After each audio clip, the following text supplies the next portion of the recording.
જય માતાજીને જય શ્રી કૃષ્ણ બધાને। જો સવારમાં 7:15 વાગ્યા છે ને હું તો થવા માંડી હતી તૈયાર। જો આજે રક્ષાબંધન છે તો સૌથી પહેલાં રક્ષાબંધનની બધાને હાર્દિક શુભકામના ભાઈઓને બહેનોને બધાને। જો હું ફટાફટ તૈયાર થઈ ગઈ હતી ત્યાં સુધીમાં તો જો અજય પણ રેડી હતા। અને જો સવારે 7:30 વાગ્યા હતા ને જો અમારા નણંદબા આવી ગયા હતા રાખડી બાંધવા માટે। જો આ છે ને અજયના મોટા બાપુના દીકરી છે, મારા મોટા સસરાના દીકરી, સૌથી મોટા જો અમારા કુટુંબના નણંદબા છે। તો જો ભાઈ સૌથી પહેલાં એના ભાઈને રાખડી બાંધી દીધી। અને પછી જો અમારા કાકાજી છે સૌથી નાના, આ એની દીકરી છે। તો જો અમારા નાના નણંદબા છે, સૌથી નાના નણંદબા છો। અને પછી જો એને પણ એના ભાઈને રાખડી બાંધી દીધી। પછી મારો વારો આવી ગયો, મને પણ જો રાખડી બાંધીને મીઠું મોઢું કરાવી દીધું હતું।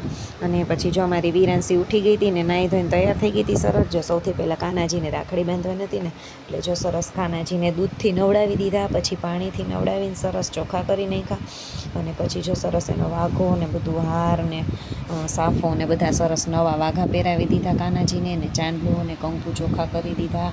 અને જો દુખણા લઈ લીધા બેને અમારા કાનાજીનો। પછી સરસ મજાની જો પિંક કલરની રાખડી બાંધી દીધી હતી કાનાજીને। અને પછી જો મીઠું મોઢું કરાવી દીધું કાનાજીનું ને જો અબીલ ગલાલને સરસ છાંટીને ને જો બેઠક ઉપર બેસાડી દીધા એના સ્થાને પાછા। ને પછી ફૂલ ચડાવી દીધું ને જો દર્શન કરી લીધા અમારા જો વાલા કાનાજીને હો। અને પછી જો અમારી સ્વીટીનો વારો આવી ગયો તો રાખડી બાંધવાનો। અમારી વિરાંશીને બહુ ગમે સ્વીટીની રાખડી બાંધવી। જો મસ્ત કંકુ ચાંદલો કરીને એને પિંક કલરની રાખડી બાંધી દીધી। હવે જોઈ રહેવા દે ત્યાં સુધી સારું ને અમારી સ્વીટીને તો બહુ ગમી કે વાવ પિંક કલરની રાખડી મારા માટે।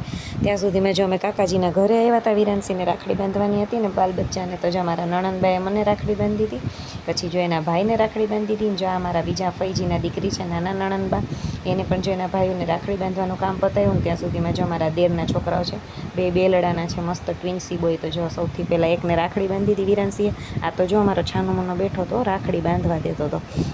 ને બીજો અમારો છે ને હખડો જ નહોતો બેસતો, જો એના પપ્પાના ખોળામાં માન ખેંચીને બેસાડ્યો અને જો પરાણે જો રાખડી બાંધવા દેતો હતો અમારી દીદીને હો। પછી તો જો ફોલ આવીને અમારી દીદી એને મીઠું મોઢું કરાવતી હતી, લઈ કે તું આખા પછી હું તને ચોકલેટ આપું એમ કરીને ગોળી પાઈ। ત્યાં સુધીમાં જો મારો ફઈજીનો દીકરો છે, પછી તો અમે ફોટોશૂટ કરવા માંડ્યા હતા। ને જો અમારા આખો પરિવાર, મારા કાકીજી છે, આ ટ્વિન્સી બોયની મમ્મી છે, ને જો અમારા નણંદબા અને અમારા જમાઈ રાજાને જો અમારો આખો પરિવાર બધાય ગોઠવાઈ ગયા હતા હો। પરિવાર આજ તો ભેગા થઈ ગયા હતા બધાય। તો ચાલો આવજો બધાય, મળીએ પાછા નેક્સ્ટ વિડીયોમાં। Bye bye. વિડીયો ગમે તો લાઇક કરજો ને ચેનલને સબસ્ક્રાઈબ કરી દેજો।